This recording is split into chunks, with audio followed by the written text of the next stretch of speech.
Hey, Derek here with Derek's All MMA channel, doing my UFC 125 predictions. Very looking forward to this card. It's the first fight card of the year. It's going to be exciting. First fight of the night, Clay Guida against Takanori Gomi. You know, Guida's want to get this fight down to the ground. Gomi's going to want to keep this fight on the feet. You know, kind of a grappler versus striker matchup. I think the winner of this fight moves themselves up into having a couple wins to getting a title shot. The loser obviously falls back down. The way I see this fight playing out is I see Gomi trying to keep Guida at a distance and trying to land some punches. And I see Guida eventually, basically through all 3 rounds, being able to get inside and actually being able to take Gomi down.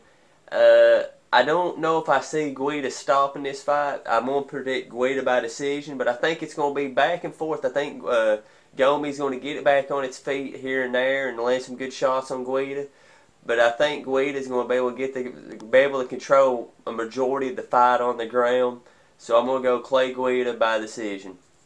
Second fight of the night, Don Juan Kim versus Nate Diaz. You take a look at this fight. The reason, why this fight was put together, so Nate Diaz, we can see if he can fight at welterweight. Don Juan Kim is a big guy. He's a big welterweight. He likes to push guys around.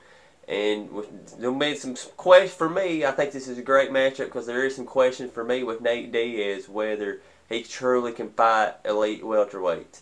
If Diaz can win this fight, he will prove that he can fight the top elites in the division. He might not win, but he proves that he belongs with them. With that being said, I think Don Juan Kim is just too big for Nate Diaz.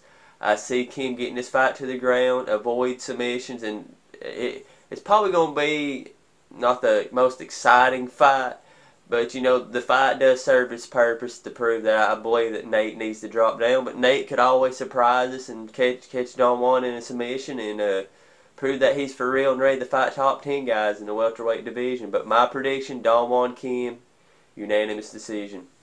Third fight of the night, the fight I'm looking forward to the most, not the most fight, but the fight I'm very interested in seeing, Brandon Vera, Thiago Silva. A lot of people, you guys have been picking Brandon Vera, and I don't really understand why, because he's done nothing to prove over the last few years that he's even a fighter anymore. You know, when guys press Brandon Vera, he folds. I mean, you saw with the John Jones thing, people a lot say, well, you know, anybody gets hit like that, they're going to cower up. Maybe, maybe not. I disagree with that. You look at the Keith Jardine fight, I believe it was the end of the second round when Keith was starting to tee off on him. Brandon Vera's kind of just hunkered down like he was ready to quit and kind of got saved by the bell.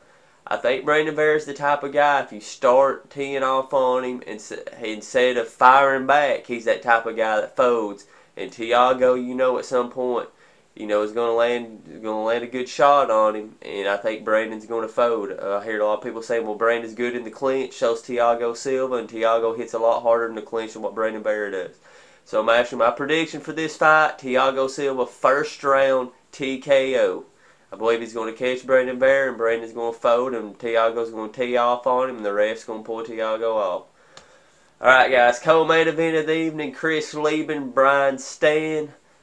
You know, this has the chance. It just, to me, what this fight depends on is where Chris Lieben is mentally. With the DUI going on in his personal life, you know, Chris seems like the type of guy that nothing really phases him.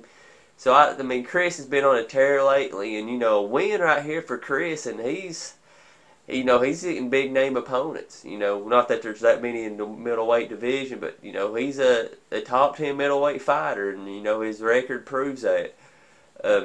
I just think that Chris is just a level above Stan. I could see Stan having a great game plan coming out of Jackson's camp and maybe pulling something off.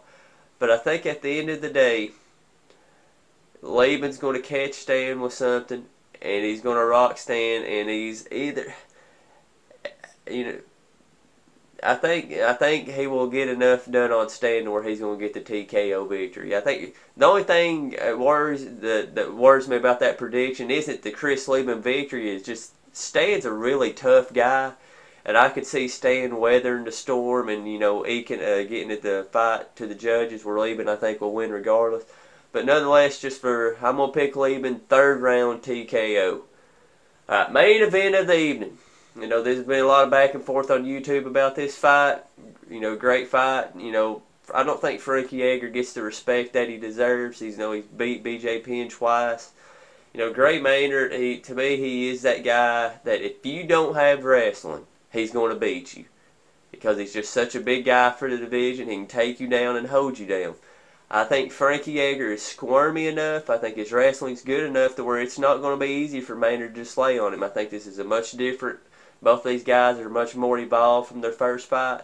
And I see the keys to this fight is Edgar sticking and moving. I think his footwork, his boxing, is just going to be too fast for Maynard. You know, come in at different angles to where Maynard's not going to be able to catch him with the counter. And I think Maynard will get a few takedowns in this fight, but I see Edgar popping right back up to his feet and going where he was, just sticking and moving. And come rounds 4, rounds 5, I see Edgar's just starting to tee off on Maynard. If Maynard can stick it with it long enough, I think he'll get it to the decision. But my prediction, guys, is Frankie Edgar, unanimous decision.